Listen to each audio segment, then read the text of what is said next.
Dear listeners, welcome back. It's a pleasure to see you again this evening. Tonight, I'll be sharing another bedtime story about a historical figure. But before we begin, don't forget to like and subscribe to support the channel. Today's story is titled The Gentle Voyages of Christopher Columbus. Chapter 1. The Dreamer of Genoa Long Ago. In the soft and sunlit port city of Genoa, nestled by the blue-green waters of the Ligurian Sea, there lived a boy named Cristoforo Colombo. The world would later know him as Christopher Columbus. His days were filled with the scent of salt and seaweed, and the lullaby of the ocean brushing gently against the docks. His family lived in a modest stone house above his father's wool workshop, where the clack of looms and the hum of spindles sang through the walls. But young Christopher often escaped those busy sounds to climb the hills outside the city, where he could look out across the shimmering sea and dream. Where do the waves go when they leave our shores? He would wonder aloud, sitting among wildflowers with his little brother Bartolomeo beside him. Two other lands, maybe Bartolomeo would guess, his eyes twinkling with curiosity. Their mother would call them home at sunset, her voice as warm as freshly baked bread. But even as he lay in bed, Christopher's thoughts drifted far beyond Genoa. He imagined ships like birds, flying across endless blue skies of ocean. He pictured islands with golden sands, jungles thick with mystery, and people with stories unlike any he'd ever heard. As he grew older, Christopher's fascination with the sea deepened. He visited the harbor often, watching merchants and sailors unload cargo cinnamon, silk, and stories from faraway coasts. Do you believe the world ends out there? He once asked an old sailor, whose skin was as leathery as an old sail. The man chuckled, shaking his head. The world doesn't end, lad. It just keeps going, farther than any of us have dared to go. Those words stuck with Christopher like a secret treasure map rolled tight inside his heart in the quiet hours of early morning. Before the city stirred, he would read dusty books of navigation and astronomy by candlelight. He traced stars with his fingers and copied ancient maps, wondering why the known world looked so small and why no one had dared to sail west into the wide unknown. At night, when the wind carried the sound of ships creaking in the harbor, he would whisper to himself, "One day I will go. I will find what lies beyond."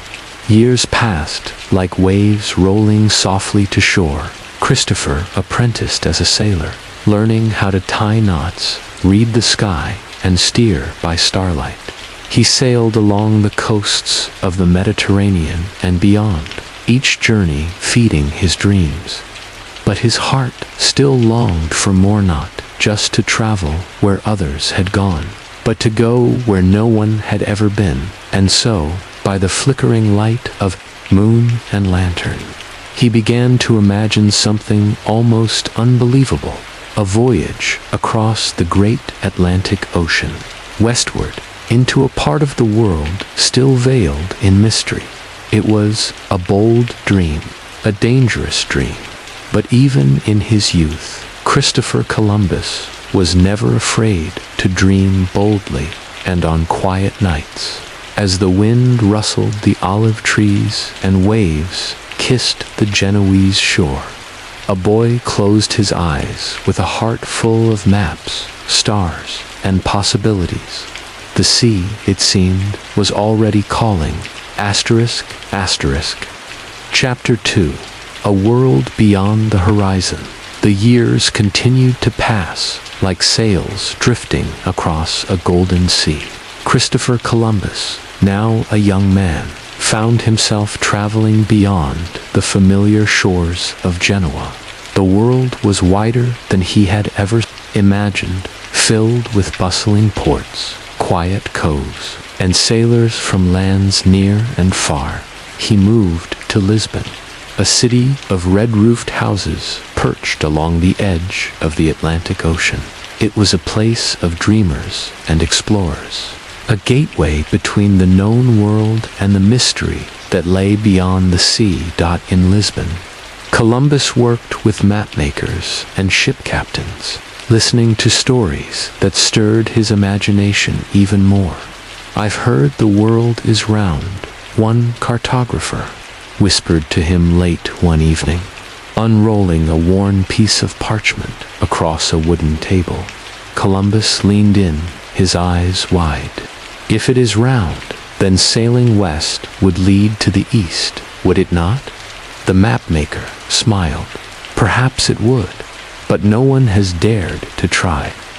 That single idea took root in Columbus's heart, like a tree growing slowly under sunlight and stars. He read books by ancient thinkers like Ptolemy and Marco Polo, studied navigation and currents, and pored over charts drawn by trembling hands and brave hearts. He learned how the trade winds could carry ships westward, and how the stars could be followed like gentle signposts in the sky. In a quiet room, lit only by a small oil lamp, he spoke with Bartolomeo, now a skilled mapmaker himself. "I believe I can reach the east by going west," Christopher said softly. Bartolomeo looked up from his drawings. "That's never been done." "I know," said Christopher, his voice calm, "but I feel it in my bones. There is land out there, or water that leads to it. I don't need to see it to know it's there."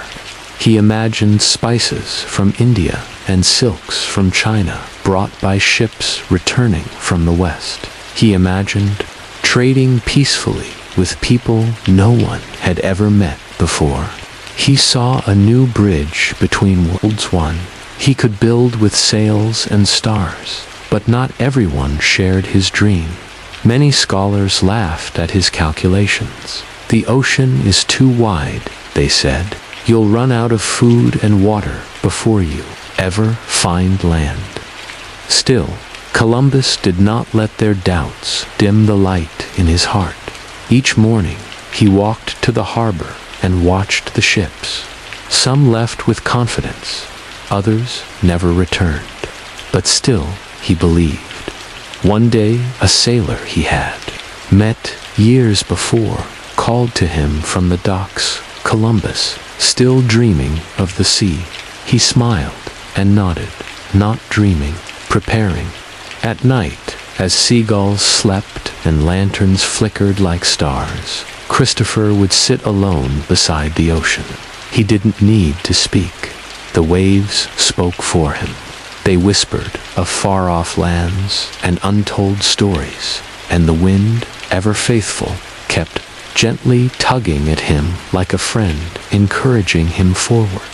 He knew, deep in his soul, that his moment would come.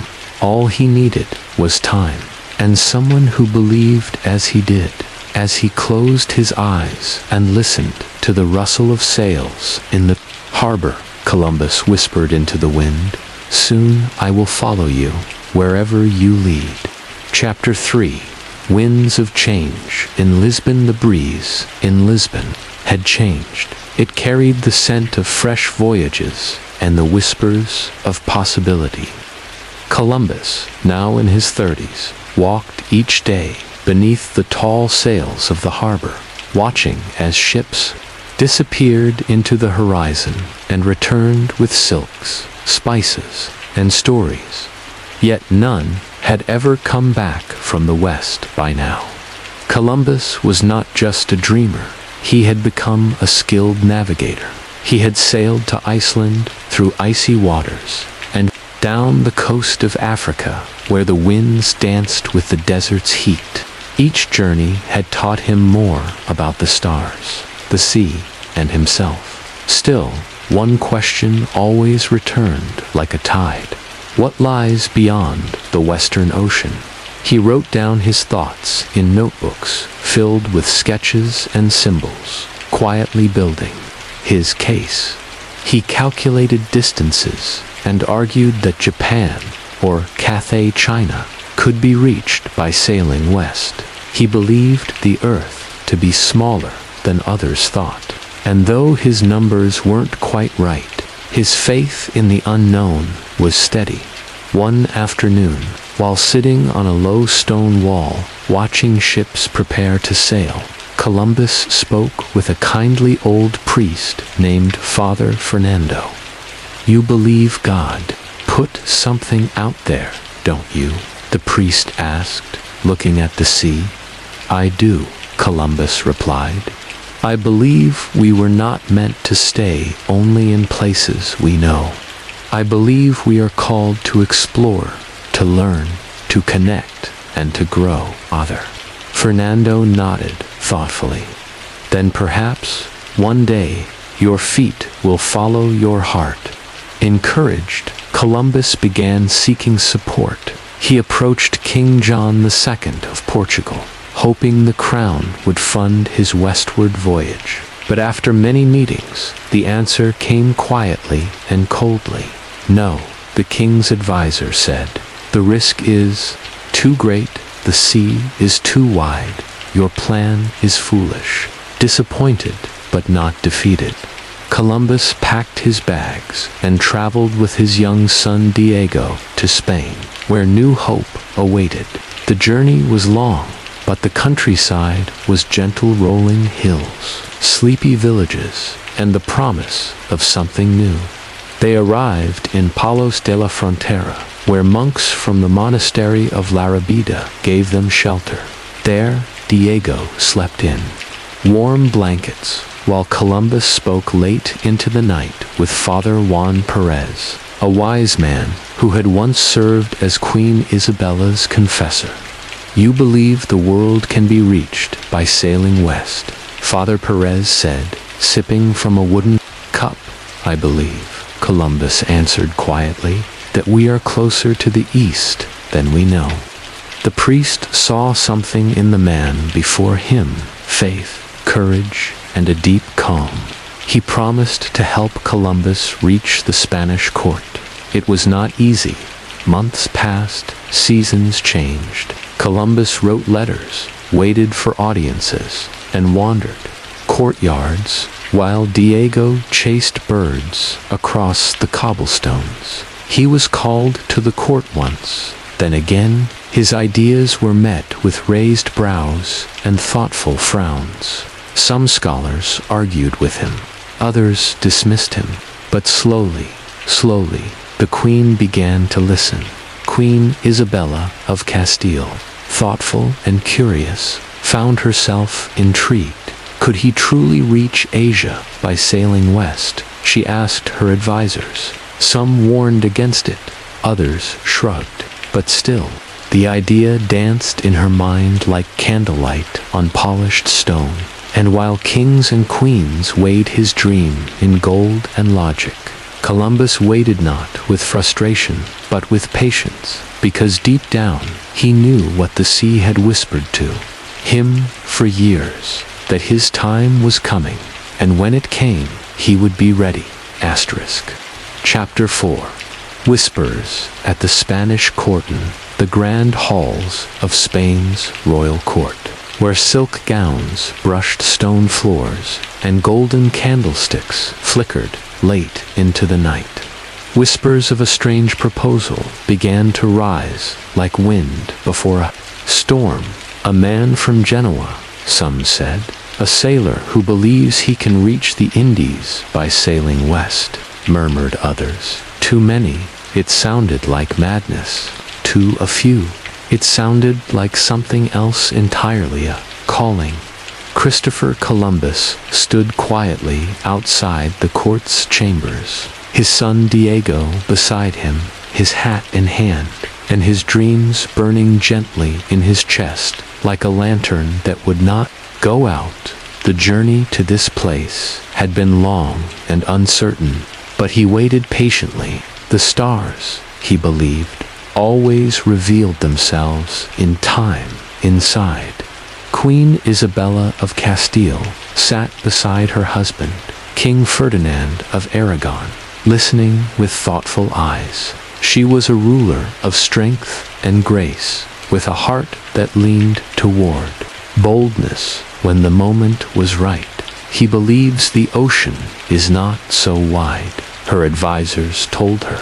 He believes there are islands and, perhaps even Asia's, a few weeks to the west. But no one has ever done this, said one nobleman. It is too dangerous. He seeks too much. Columbus, in his quiet way, had asked for titles. Admiral of the ocean sea, Viceroy of the lands he would find, and a tenth of all the riches. To some, it seemed arrogant. To others, it sounded like confidence, born from something deeper, faith. Still, the court was uncertain. For months, Columbus remained in Spain, walking gardens while roses bloomed and faded again. He spoke with monks, scholars, and sailors. He taught Diego letters under olive trees and watched the moon wax and wane over castles and hills. Finally, one spring morning, a messenger found him on a dusty road as he prepared to leave the country. "Come back," the messenger said. "The Queen has changed her mind." Columbus's breath caught in his chest. Back in the palace, Queen Isabella, moved by the voice of Father Juan Perez and guided by something deeper in her soul, had made her choice. "If this man does not sail," she said quietly, "then perhaps someone else will, and Spain will lose what might be a blessing." She called for Columbus and welcomed him with calm dignity. Her voice was gentle, yet firm. "We will support your voyage," she said. "You may prepare your ships." Columbus bowed, overcome by the moment. "Your Majesty, I will not fail you." And just like that, the long-held dream that had lived in his heart since he was a boy staring out at the Ligurian Sea was finally about to take form. 3 ships, a crew, a course west. As night fell and the bells of the court tower rang softly over the Spanish countryside, Columbus looked up at the stars. They were the same stars he had watched in Genoa, the same stars that had guided every dream and every plan. Soon, those stars would guide him again, not just in thought, but across the endless, whispering sea. Chapter 5. The Ships of Promisand. So, with the blessing of Queen Isabella and the quiet support of King Ferdinand, Christopher Columbus began preparing for his voyage, one that would soon carry him into history and into the heart of the wide, waiting sea. It was early 1492, and the coastal town of Palos de la Frontera was filled with a new energy. Carpenters sharpened tools, sailmakers stitched canvas under the sun. Ropes were coiled like sleeping snakes beside wooden barrels of salted fish, dried beans, and fresh water. Birds circled high above, watching as the future began to take shape. 3 ships were chosen. The first was a strong, broad vessel with a high stern and deep hold. She was called Santa Maria, the largest of the 3, and the one Columbus himself would command.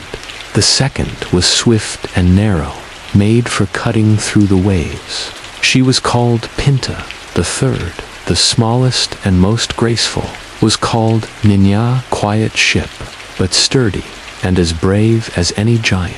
Their hulls were painted dark, their sails a pale white that fluttered softly like doves. They were not ships of war or riches. They were ships of hope, stitched together with wood, wind, and will. Columbus walked their decks slowly, running his hands along the railings. He spoke with the men, some curious, some doubtful, some simply eager for adventure. Most had never sailed far from land. Few believed they would find anything, but Columbus.com and certain reassured them with quiet confidence. One evening, as the sky blushed pink over the Atlantic and fishermen pulled in their nets, Columbus sat with his officers aboard the Santa Maria letters. "There may be no land," said Martin Alonso Pinzon, captain of the Pinta. "There may be," Columbus replied with a smile, "and if there is, we shall be the first to greet it." They spoke of stars and charts, of wind and water, and of the mysterious edge of the world. Some were afraid, others were filled with excitement, but Columbus held them steady, not with force, but with faith. He carried with him letters from the Spanish crown, charts copied from ancient maps, and a small chest of simple supplies. He also carried something else, a deep sense of destiny, like the soft voice of the sea calling him forward. On the 3rd day of August, as the sun rose slowly over the Andalusian hills, the townspeople gathered at the shore. Mothers clutched their children, old men crossed their chests, sailors embraced their families, uncertain when or if they would return. Columbus stood at the bow of the Santa Maria, looking west. His heart beat quietly but steadily. "This is the moment," he whispered. "The stars have waited long enough." The anchors were lifted, the sails unfurled, and slowly, gently, the 3 ships glided away from Spain, carried by the breeze. Like autumn leaves floating on a wide blue pond, people waved from the shore. Bells rang from the monastery tower, and the ships Nina, Pinta, and Santa Maria disappeared into the distant horizon behind them. The world they knew grew smaller ahead of them. A world unknown waited patiently to be found. Chapter 6. Sailing into the unknown. The sea was calm on the first days of the voyage. As the Nina, Pinta, and Santa Maria slipped farther and farther from the Spanish coast, guided by the steady hand of the wind and the quiet faith of their Admiral Christopher Columbus, with the horizon stretching endlessly before them, the ocean seemed like a great mirror holding the sky's reflection. During the day, the sun shimmered across the waves. At night, the stars scattered above like a map written in light for Columbus. It felt familiar, like walking through a dream he had held for years. Each morning he recorded their direction and distance in the ship's log. He stood at the helm and listened to the creak of the timbers, the snap of sails, and the soft splash of waves against the hull. These were the sounds of a new world beginning. But for the crew, unease began to grow. They had passed the Canary Islands land. They now saw nothing but blue in every direction. No birds, no land, no other sails, only the deep, vast silence of the Atlantic. "How long will this sea go on?" murmured one sailor as he stared into the waves. Columbus, hearing their whispers, spoke gently. "The sea has its path, just as the stars do," he said. "Trust the winds. They will carry us to where we are meant to be." And still they sailed. The wind's steady trade winds from the east pushed them farther west than most had ever gone. Days became weeks. The sun rose and fell, and still no land appeared. On the 17th day, something strange happened. The compass needles, which once pointed reliably north, began to drift slightly. The sailors noticed. Some crossed themselves, fearing the earth was not as steady as they'd believed. But Columbus calmed them. "The stars do not lie," he said. "Even if the compass wavers, the heavens remain faithful." He stood beneath the moon that night, feeling the cool air brush his face. He looked up, not with worry, but with wonder. The sky above was clearer than ever before, and in that quiet moment, with the ships rocking gently below, Columbus felt a peace that settled deep in his bones. They were not lost. They were simply going where no one had dared to go. Soon after, the sailors began to spot signs: drifting, seaweed, birds in flight, and bits of carved wood floating beside them. Land must be near, Columbus told them. Nature whispers before she speaks. Still, the crew grew restless. They begged to turn back. They feared they would fall off the edge of the world, or wander forever in the sea's endless arms. Columbus gathered them on the deck beneath a starlit sky. His voice was calm but strong. "I know you are afraid," he said, "but we are closer to discovery than we have ever been. Every wave we pass is one we will not pass again. We are not lost. We are becoming." The sailors listened, and in that moment, their fear softened just a little. They slept that night beneath a sky so full of stars it seemed to sing, and the ships, rocked by wind and wave, moved ever forward, sailing not just through sea, but through time, toward a morning the world had never seen. Chapter 7. Land of New Sunrises. The days had grown quiet on the sea. By now, Columbus and his men had been sailing west for over a month. The ocean had shown its many moods: bright mornings, gentle rains, and long, still afternoons, when even the breeze seemed to sleep. And then, everything changed. It was late evening on the 11th of October, under a velvet sky stitched with stars, when Columbus stood on the deck of the Santa Maria, watching the sea, as he always did, patiently, as if waiting for the world to speak. Beside him, a young sailor named Rodrigo de Triana kept watch from the top of the mast. The night was hushed. The waves were low, like whispers. Suddenly, Tiara, the sailor, cried out, "Land, land!" The ships stirred, like dreams awakened. Men rushed to the railings. Columbus's heart beat slowly, calmly, as he stepped forward. In the distance, through the gentle haze of moonlight, a dark shape floated. On the horizon, land. He had felt it coming, like dawn just before it breaks. As the ships drifted closer, the smell of earth and trees touched their noses. The sound of birds, real birds, not wanderers from the sea, but creatures of land, filled the morning air. By sunrise, on October 12th, 1492, they anchored off the shore of a lush island, kissed by warm winds and waves that danced like music. On the sand, Columbus stepped onto the soft beach with bare feet, his boots in hand, and knelt quietly in the white sand. He did not shout, he did not boast. He simply bowed his head and whispered, "Gracias, thank you." He named the island San Salvador, Holy Savior, in honor of the moment. The island was green and gentle, with palm trees swaying softly, and birds singing as if they, too, had been waiting for this meeting. Streams trickled through the forest. Flowers bloomed in bursts of color.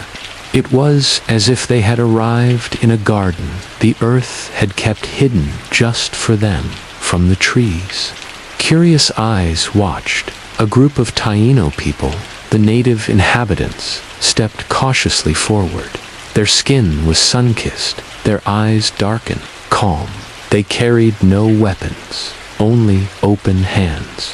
Columbus raised his own hand slowly in peace. For a moment, there were no words, only smiles, gestures, and the unspoken wonder of two worlds seeing one another for the very first time. The sailors stood behind Columbus, awed and still. The sea had brought them here, yes, but something deeper had guided them, something gentle and invisible, like the stars. That night, under tall trees and a sky full of stars, the crew gathered near their campfire. Columbus sat quietly, listening to the wind and the soft hum of crickets. He looked to the sky and whispered to himself, "This is just the beginning." For though land had been found, the journey had only just begun. Chapter 8. The Island Encounters. The days that followed were soft and golden. Each morning, the sky over the island turned from lavender to gold, and the palm trees swayed gently as if they were waking from a dream. The air smelled of salt and flowers. The ocean, once wide and mysterious, now cradled the three ships like old friends returning home. Columbus and his crew moved slowly through this new land, which the Taino people called Guanahani. Their steps were careful, their eyes wide with wonder. The Taino greeted them with open hands and curious hearts. They brought fruits, bright yellow bananas, red berries, sweet pineapples. They offered cotton, beads, and parrots with feathers, as brilliant as the sunrise. And in return, Columbus gave them bells, beads, and cloth, always smiling gently, speaking softly, trying to understand. Though they did not speak the same language, something deeper passed between them, a shared sense of wonder. Two worlds meeting like waves meeting sand. At night, the crew sat beneath tall trees, warming their hands over small fires. Columbus would gaze at the stars, just as he had done in Genoa, Lisbon, and at sea. But now, the stars seemed closer, clearer, as if they were smiling.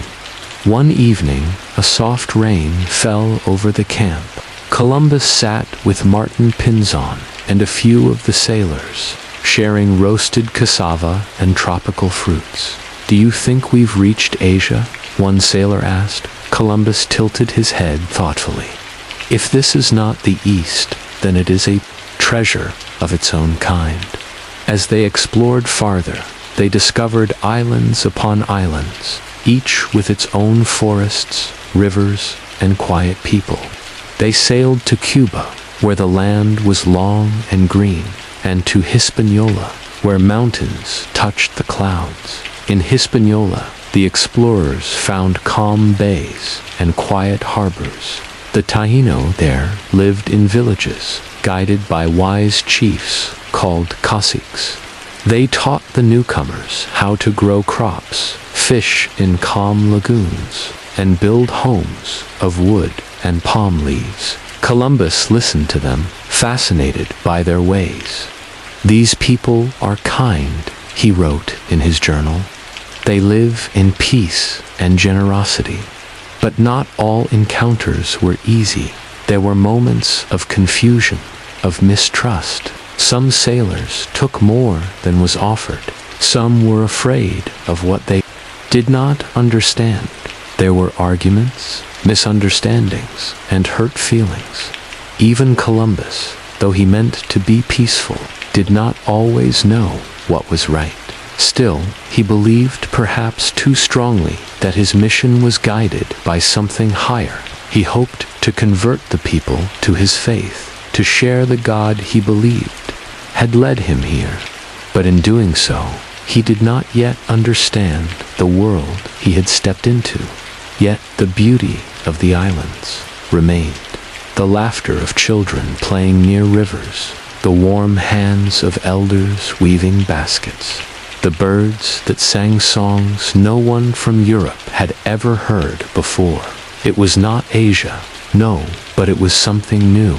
A world that had lived and breathed long before the sails of the Nina, Pinta, and Santa. Maria appeared on the horizon, and Columbus, though he did not fully understand what he had found, felt something stir inside him like wind in a sail that was just beginning to catch. He stood at the edge of a hill one quiet morning, looking out over green forests and blue sea, and whispered, "There is more than gold here. There is beauty." Chapter 9. The Return and the Crown. The time had come to return. The wind still rustled through the palms, and the sea still whispered to the shore, but Columbus knew that his journey had reached its first ending. The world behind him had changed. Now, he was ready to carry that change home. He left behind a small outpost on the island of Hispaniola, where a few men stayed to build a settlement called La Navidad. They waved as the ships drifted away, their silhouettes growing smaller in the early morning mist. The Nina and the Pinta turned eastward. The Santa Maria, Columbus's beloved flagship, had sadly run aground on Christmas Day and could sail no more. Her wood had been used to build shelter. She would remain part of the island, like roots from a tree planted in new soil. The return voyage across the Atlantic was not easy. Storms rolled across the sea like giants in the sky. Waves rose, tall and angry. Lightning painted the ocean in silver streaks. But Columbus stood firm at the helm, hands steady, heart calm. "We've found something beautiful," he said quietly to the wind. "We must return and tell the world." Through wind and wave, the ships pressed on. The Pinta, blown off course, vanished for many days. Columbus feared her lost. Still, the Nina held her course, guided by stars and prayer. Finally, on March 15th, 1493, the ships returned to Spain. The harbor of Palos de la Frontera looked much the same as it had before its red roofs, its gentle hills, but Columbus had changed. He stepped onto the dock to cheers and cries. Bells rang from church towers. Crowds gathered to hear what he had seen. To the people, it sounded like a story too strange to believe. A world of green islands and gentle people, of birds with rainbow wings and trees filled with fruit, Columbus told them. Waters so blue they seemed to sing. Lands no map has ever known. Word spread quickly. Queen Isabella and King Ferdinand received him with honor. He knelt before them in their grand hall, now not just a sailor, but admiral of the ocean sea. He showed them parrots and gold, feathers and fruits, and stories of the islands he had named. The Queen listened closely. "And do you believe this is the Indies?" "I do not know," Columbus replied honestly, "but it is a land of wonders, and it is waiting." She looked at her husband, and together they nodded. "You will return," she said, "with more ships, with more dreams." And so, plans were made for a second voyage this time, larger, louder, more ambitious. But for now, Columbus returned to quiet. He walked once more along the streets of Barcelona, where children ran past him and old sailors tipped their hats. He wrote in his journal. He watched the stars. He dreamed not of fame or riches, but of the ocean's song, still singing in his ears. One evening, as the sun set over the hills and bells tolled softly through the air, Columbus sat beneath an olive tree beside young Diego. "Did you find what you were looking for?"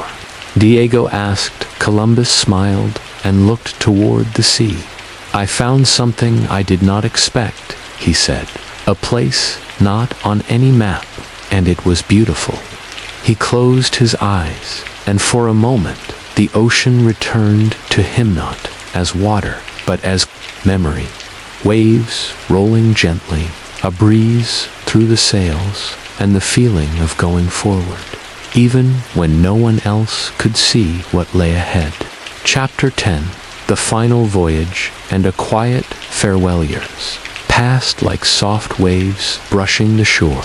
After his first triumphant journey, Christopher Columbus returned to the sea, not once, but 3 more times, each voyage carrying new hopes, new ships, and new faces. But the journeys became harder. The seas grew more uncertain. The dream, once simple and shining, became tangled in greed, ambition, and misunderstanding. On his later voyages, Columbus found storms where he had once found calm. He saw settlements struggling, friendships fraying, and tensions rising between the newcomers and the native people. The islands he had once seen as peaceful havens now echoed with questions he could not always answer, and still he sailed. He followed the stars through wind and rain, through sickness and doubt, driven by the same dream he'd carried as a boy. In Genueth, that the world was wide and full of wonder. In his final voyage, Columbus searched for new lands along the coasts of Central America, battling fierce weather and shipwrecks. He became ill. His hair turned white. His hands, once strong, now trembled like sails in the wind at last. In the quiet year of 1506, Christopher Columbus passed away in Spain. Not in glory, not in riches, but in stillness. He closed his eyes with thoughts of the sea, the stars, and the sound of waves, just as they had sounded on the very first night of his very first voyage. And so ended the journey of a man who had chased the edge of the world and found, instead, a new chapter in the world's great story. Columbus did not discover a path to Asia, but he opened the ocean, forever changing the course of history. He sailed not with certainty, but with courage, not with maps, but with dreams. Today, we remember him not for the treasures he sought, but for the voyage itself, for daring to believe that the world was more than it seemed, and that sometimes the greatest adventures begin with a single whisper from the sea dot. And now, dear listener, as the sails lower, the stars rise, and the night wraps gently around us like a warm blanket, may your dreams be calm, your thoughts be light, and may the winds of wonder guide you through the night. Good night, my dear friends. Sleep peacefully, and we'll meet again in another story, in another time. Sweet dreams, and see you in the next video.